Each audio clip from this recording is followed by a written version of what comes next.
는요, 오늘 이제 또 이재명 재판 얘기하다 보니까 이재명이가 드디어 법원에서 제가 보기에 이재명 재판이 지금 여러 개가 진행되고 있잖아요. 그 중에 하나가 여러분들 뭐 기억나실 거예요. 광주시장 잡으려고 얼마나 난리를 쳤어요. 감사하고 고소하고 고발하고. 자, 항소심에서까지 광주시장 잡으려고 난리를 쳤는데 결국은 항소심에서까지 패소가 됐습니다.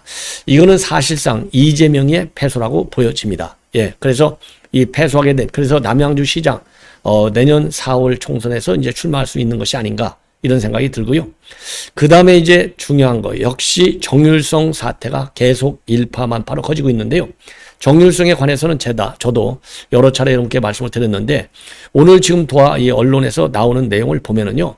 정율성이가 이 대한민국 활동한 거 뭐 다 아는 거 아니겠습니까?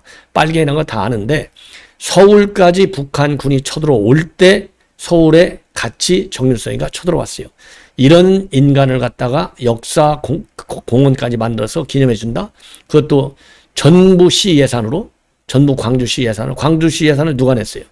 광주 시민하고 대한민국 국민들이 낸 거 아니겠습니까? 참 이거 큰일 났다라고까지 큰일 난 정도가 아니고요. 이거 제대로 이거 뭐 한번 수사를 해야 될 상황이 아니냐. 강기정이 배우 인물이 과연 누구냐 이겁니다. 예, 요 부분을 그래서 이 강기정의 배우 인물 중에 혹시라도 국보법 위반 이 범죄 경력을 가진 사람이 있는지 아닌지 없는지 있는지 요것도 좀 캐내야 될 것이 아닌가 이러한 생각이 들어요. 예. 그리고 마지막으로요. 이제 오염수 어제 오후 1시부터 이제 방류를 결정해서 지금 이제 물이 나오고 있어요. 그런데 오염수 가지고 가짜 얼마나 이 좌파들 이재명이가 또 앞장서 갖고 난리를 쳤어요. 이걸로 이제 촛불 집회까지 지금 하고 있잖아요. 자, 그러다 보니까 이제 전문가들이 이거 전혀 건강에 문제가 없다. 이런 결론을 내렸어요. 이미 그 전문가들의 전혀 문제가 없다는 얘기는 이제 과학적 근거를 가지고 얘기하는 겁니다. 그렇기 때문에 우리가 신뢰할 수밖에 없는데 이러한 전문가들의 평가를 지금 이제 유튜브 동영상을 올렸어요. 이거를 누가 지금 이제 주도해서 했냐면은요. 대통령실에서 지금 예산을 들여서 전문가들을 동원해서 요거를 딱 분석을 했더니 무려 어제 기준요 1664만 명의 뷰를 기록하고 있어요. 이거 어마어마하죠. 제가 그 중에 10분의 1인 한 166만만 이 뷰를 기록해주면 제가 잔치 한번 벌이겠습니다. 자, 그래서 어민들이 지금 죽을 맛이에요. 그래서 이 동영상을 좀 더 널리 1664만이면요.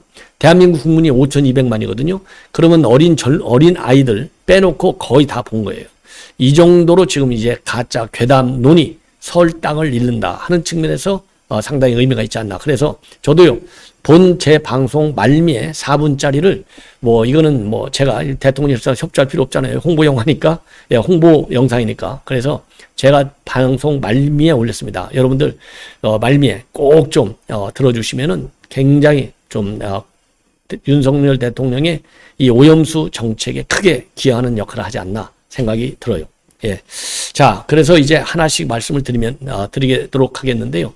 이재명이가 이제 공직선거법 위반, 이거 본래 한 10월 중에는 1심 결론이 나올 수도 있을 것 같다라는 전망이 나왔는데 지금 진행되는 걸 보면 10월 중에 나오기가 좀 어렵지 않을까 하는 생각도 들어요. 1차적으로 1심 재판을 재판부가 좀 어려움이 있겠지만은 이제 김명수가 떠나고 새로운 이균용 대법원장이 들어서니까 그 신임 이균용 대법원장에 대한 선물로 1심 재판을 좀 빨리 진행해서 이재명이 꼴 보기 싫어가지고요. 이거 법정 구속해야 되는 게 아닌가 생각이 들어요.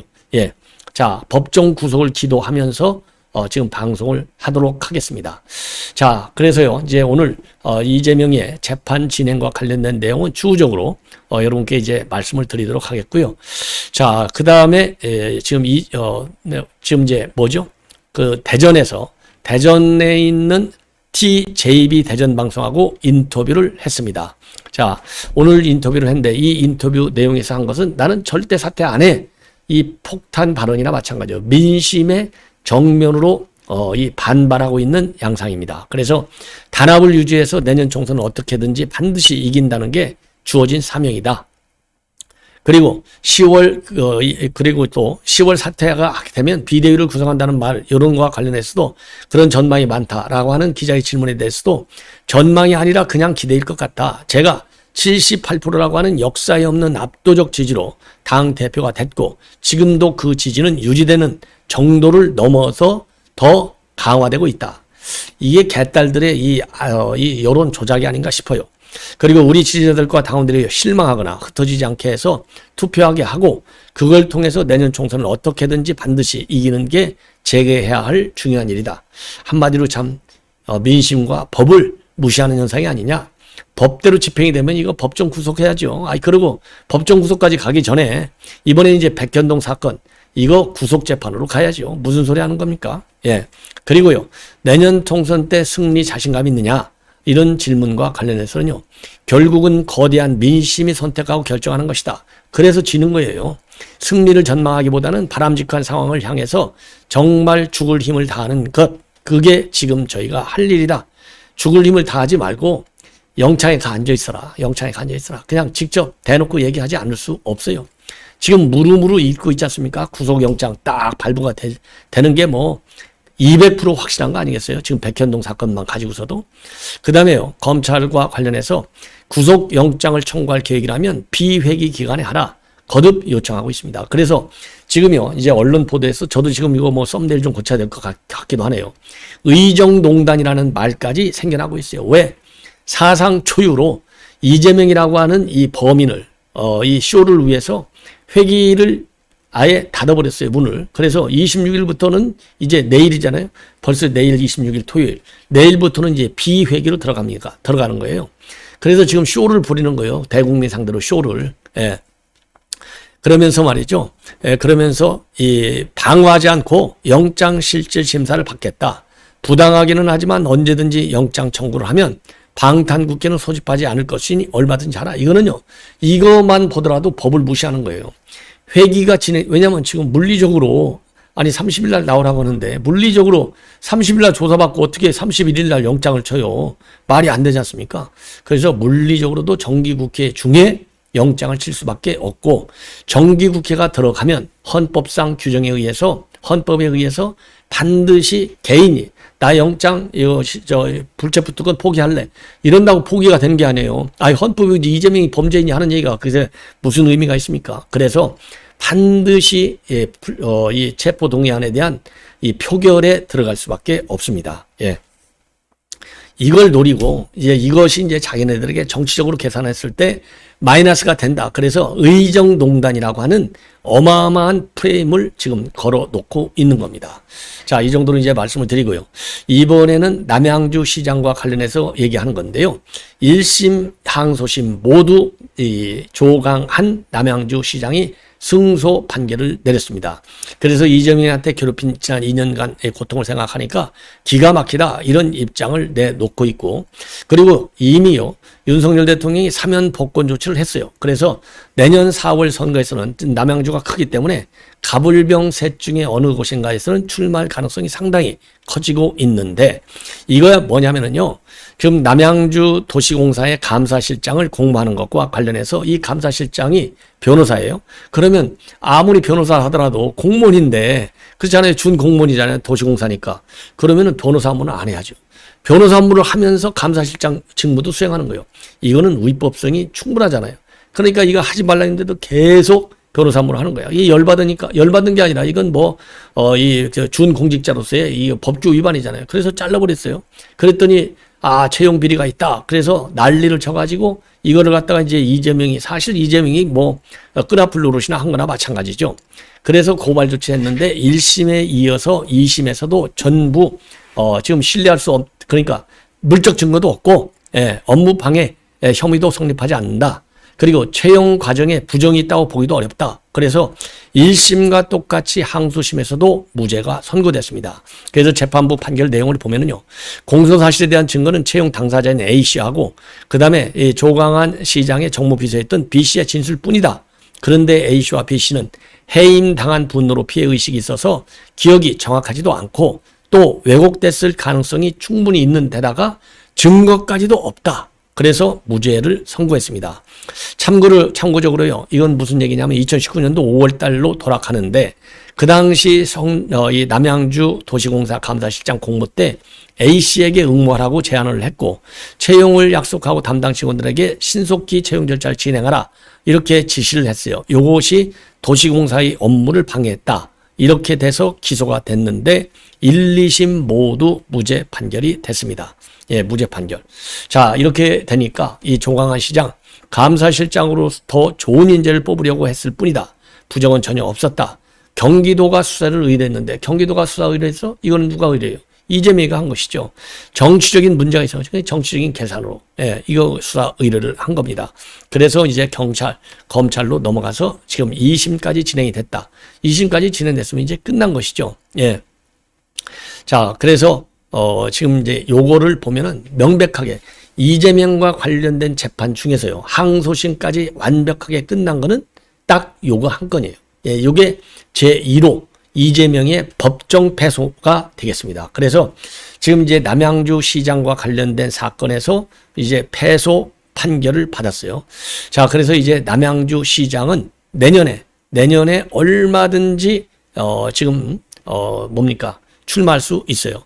자, 왜 그러냐면은요, 요것은 무죄 판결을 받았지만은 2020년 4.15 총선과 관련해서 민주당 경선 과정에 당원 360여 명을 가입하도록 간접 개입한 혐의, 그래서 이 공직선거법과 지방공무원법 위반 혐의로 대법원에서 징역 10달에 집행유예 2년을 확정받은 바 있어요. 그러니까 이제 피선거권이 박탈됐잖아요. 그런데 이번에 이제 8.15 특별 사면 복권이 됐습니다. 그래서 내년에 얼마든지 출마할 수 있다, 이렇게 보여집니다.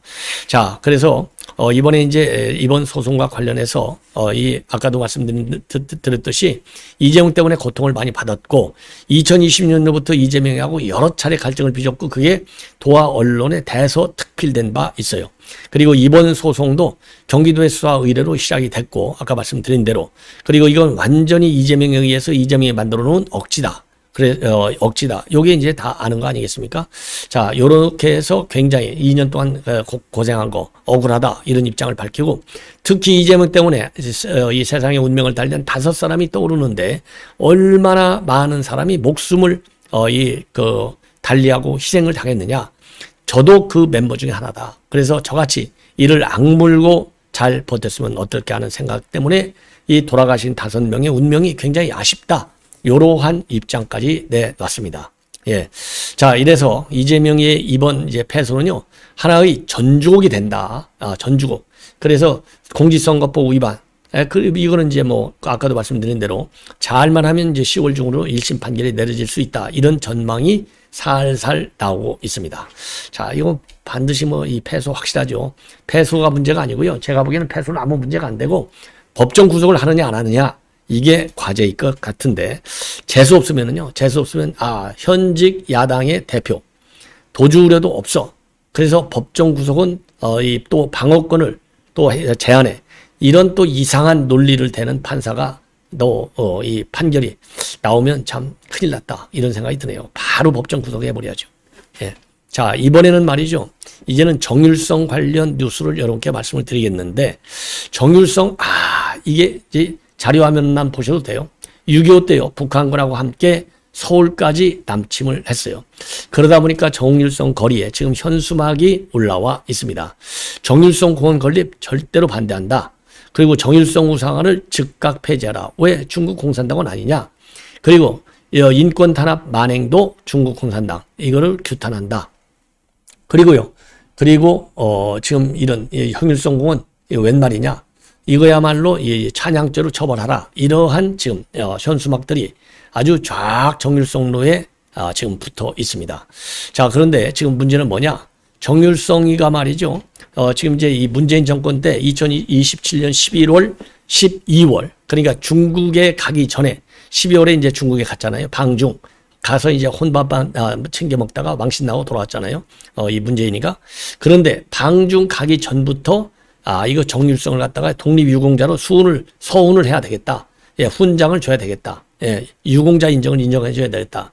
요런 작업을 했다는 겁니다. 자, 그래서 갔다 오자마자 바로 그 정일성이 조카인 박모 씨가 경기 남부 보훈 진척에다가 이 독립유고자로 인정해달라 신청을 하게 되는 겁니다. 이게 2019년도 12월 29일이에요. 그리고 나서 한 넉 달 후에 2018년 4월에 이제 심사가 열리는데 다행스럽게도 이 심사에서 정일성 활동 내용의 독립운동 성격 이거 불분명하다. 그리고 반대한민국 활동을 너무나 많이 했다. 그 이 두 가지 이유가 메인 이유가 된 거예요. 그래서 심사에서 거부를 당하는 겁니다. 참 정말 기가 막히잖아요. 예. 그러면 과연 어떤 반대한민국적 활동을 했느냐? 예, 결격 사유. 그래서 이 보훈부 관련 자료들을 종합해 보면요. 정일성은요, 해방 이후에 황해도당위원회 선전부장으로 취임했고 46년 2월에는 부부동반으로 북한 김일성이를 대면한 바 있습니다. 그리고 47년 봄에는요, 평양으로 다시 이주해서 조선인민군 협주자를 창설해서 초대 단장으로 취임을 했고 전국 순회 공연까지 한 바 있어요. 그러다가 6.25 전쟁이 일어나니까 그 정일성이는 개전 초기에 부인하고 같이 서울로 내려옵니다. 그리고 그해 10월 달에 1950년 10월 달에는요, 중국으로 다시 돌아가서 북경 예술극원에 합창대 부대장이 됐고 중공군 군가를 작곡했고 56년에 중공으로 귀화를 합니다. 예. 이렇게 해서 이 중국 아주 중국 군가까지 작곡했으면 끝난 거 아니겠어요? 완전히 친중 정도가 아니라 아주 핵심 역할을 한 것이죠. 예, 이렇게 해서 이제 서훈은 아까 말씀드린 대로 2017년도 연말부터 이제 본격적으로 추진했는데 2018년도 4월 달에 이제 완전히 부산이 됐어요. 그러니까 1년 후인 2019년도에 말이죠. 이 김원봉을 유공자로 추진하려고 나섰어요. 근데 이것도 아니 김원봉이 문재인이가 얼마나 빨개입니까? 국군의 뿌리라고 했잖아요. 근데 이제 다행스럽게 또 유공자로 인정이 안 됐어요. 안 됐어. 예. 자, 그래서 이 김원봉이를 갖다가 김원봉이가 율성으로 이름을 고치라고 한 사람이거든요.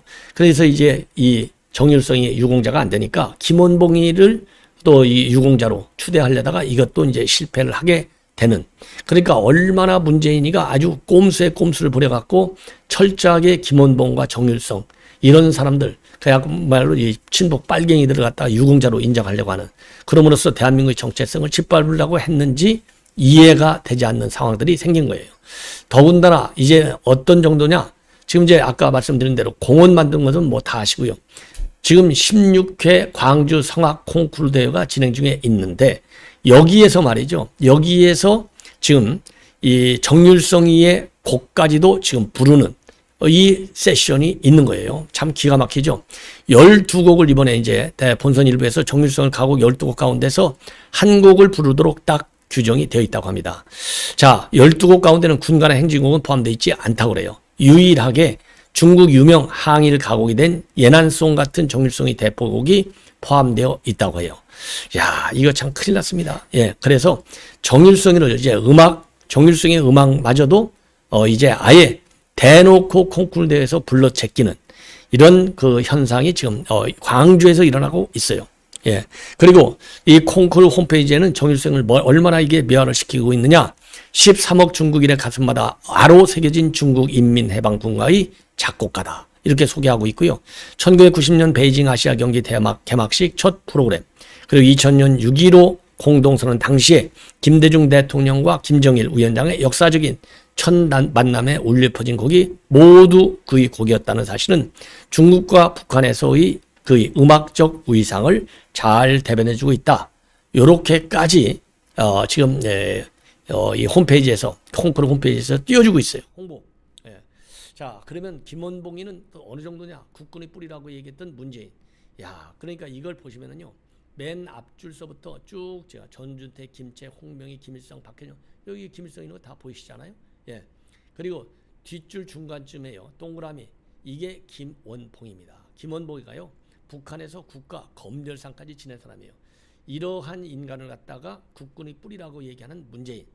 이거 빨갱이다. 공산주의자다. 이러한 고영주 변호사, 전광훈 목사의 말이 맞지 않냐? 이렇게 생각하지 않을 수 없습니다. 예. 요렇게 해서 이 정율성.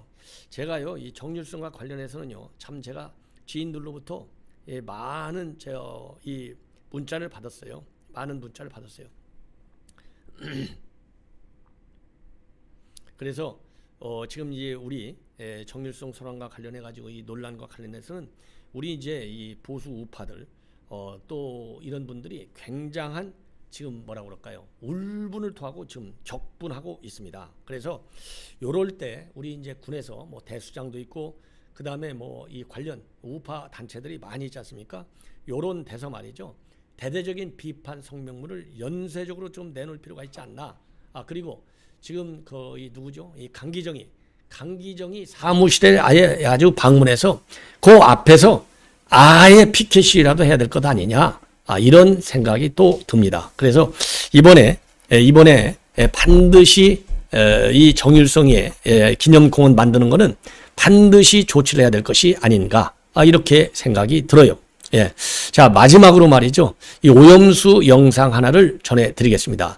자, 이 오염수 문제 때문에 지금 이제 이 어민들이 그야말로 줄파산이 지금 우려된다. 그리고 현재 진행 중에 있다. 이러한 보도가 지금 나오고 있는데, 자, 오염수 영상을 보시면서 전문가들의 평가를 한번 직접 들어보시면 좋을 것 같습니다. 여러분들이 끝까지 좀 들어주시면 대단히 고맙겠습니다. 우리가 어민을 살려야 되지 않겠습니까? 오염수는 알프스라는 설비로 정화하게 됩니다. 이 단계에서 62종에 이르는 방사성 물질 대부분이 기준치 아래로 줄어듭니다. 문제는 거를 수 없는 3중 수소입니다. 3중 수소는 토양이나 채소는 물론 공기에도 존재하는 방사성 물질.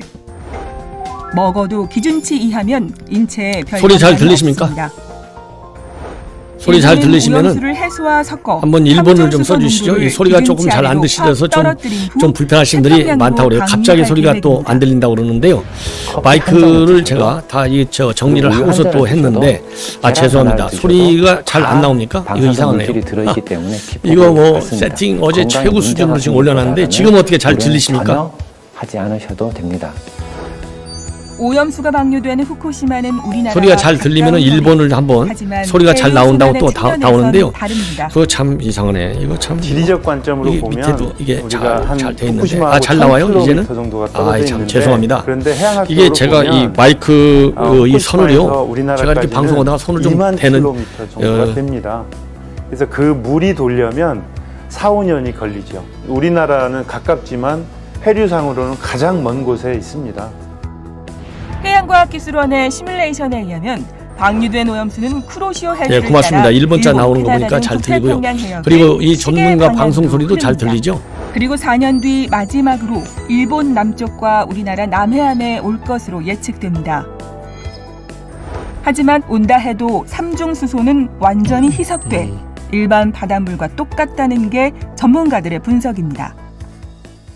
후쿠시마 사고 직후에는 지금 오염수 탱크에 들어있는 방사성 물질의 양보다 수천 배, 수만 배 되는 방사성 물질이 그냥 무방비로 태평양으로 쏟아져 나왔어요. 그리고 12년이 지났습니다. 근데 우리나라 바다에 의미 있는 영향이 전혀 없었어요. 2만 킬로를 돌아서 해류를 통해서 온 이후에는 아주 미미하고 자연 상태에 있는 거의 동일한 양이라고 볼 수 있습니다. 국제원자력기구가 현재 후쿠시마 오염수의 과학적 타당성을 검증하고 있습니다. 세계 최고로 구성된 검증단에는 미국, 중국, 러시아, 프랑스, 캐나다 등 11개국 전문가들이 참여하며 일본은 없습니다. 우리나라 전문가도 이미 참여하고 있습니다.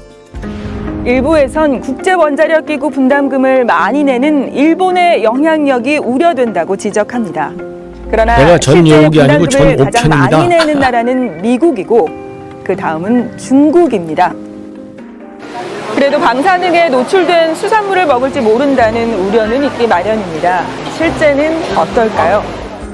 국제원자력기구는 이미 기준치를 크게 밑도는 농도의 3중 수소가 수산물에 미치는 영향은 극히 미미하다는 취지의 보고서를 내놨습니다. 또 오염수에 노출된 수산물이 먹이 사슬을 따라 방사능이 축적돼 태평양 생태계를 초토화시킬 것이라는 일부 주장 역시 괴담에 불과하다고 전문가들은 입을 모읍니다. 저는 이제 해괴학자 의사로서 그 환자를 치료하는데요. 100억 베크를 주면 암을 완치를 할 수가 있는 것이죠. 그래서 100억이 들어와도 문제가 안 되는데 우리가 얘기하는 그 일본산 삼중수소 10만 분의 1 베크렐이에요. 후쿠시마 원전 사고가 난 지 12년이 지났습니다. 사고 이후 우리 정부는 수산물 검역과 조사를 철저히 해왔고 앞으로도 그럴 것입니다. 오염수 방류 여부에 관계없이 국민의 안전과 건강이 최우선이라는 원칙에는 변함이 없습니다. 괴담이 아니라 과학적인 진실을 바탕으로 국민의 안전에 최선을 다하는 정부가 될 것입니다.